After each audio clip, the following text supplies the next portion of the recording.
નમસ્કાર મિત્રો, અમારી ગુજુ ગુરુજી યુટ્યુબ ચેનલમાં તમારું સ્વાગત છે। આજના વિડીયોમાં આપણે વિદ્યા સહાયક ભરતી 2024 અંતર્ગત ધોરણ 1 થી 5 ગુજરાતી માધ્યમ ત્રીજા તબક્કાનો આજે પહેલો દિવસ પૂરો થઈ ચૂક્યો છે। આજે પહેલા દિવસના અંતે કેટલી જગ્યા ભરાઈ, કેટલી જગ્યા ખાલી, કઈ કેટેગરીની જગ્યા ખાલી, જેના વિશેની વાત કરી લઈએ। તો મિત્રો, તારીખ 4/7/2025ના રોજ જે બીજો તબક્કો પૂરો થયો હતો ત્યારે ઓપનની જગ્યા હતી 943, SC/BCની જગ્યા પૂરી થઈ ચૂકી હતી। SC કેટેગરીમાં 3 જગ્યામાંથી જે ત્રણેય જગ્યા છે એ PS કેટેગરી માટે હોવાથી એ 3 જગ્યા ખાલી હતી। ST કેટેગરીમાં બીજા રાઉન્ડના અંતે 609 જગ્યા ખાલી હતી અને EWS કેટેગરીમાં 131 જગ્યા ખાલી હતી।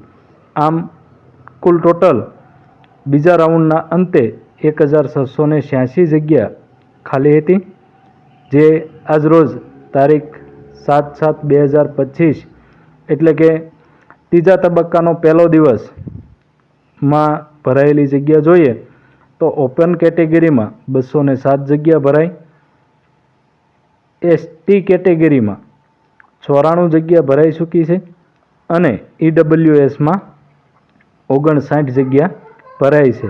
આમ ટોટલ આજ આખા દિવસના અંતે 660 જગ્યા ભરાઈ ચૂકી છે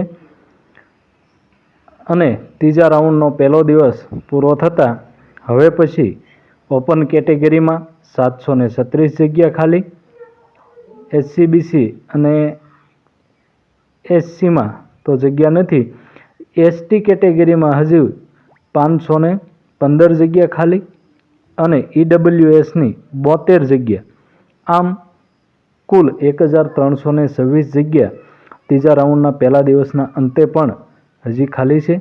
મિત્રો, અહીં એક વાત જોઈ લઈએ કે આજનો ત્રીજા તબક્કાનો પહેલો દિવસ 360 જગ્યાઓ ભરાઈ છે।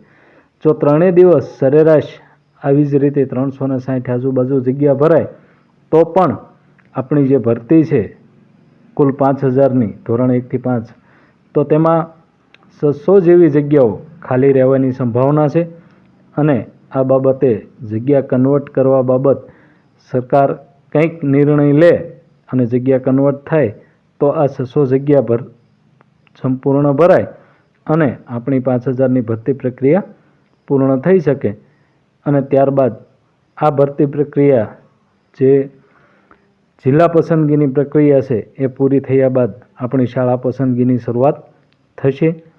જોઈએ 2 દિવસના અંતે કંઈક સરકાર દ્વારા સારા સમાચાર મળે તેવી આશા સાથે આપ સૌનો ખૂબ ખૂબ આભાર।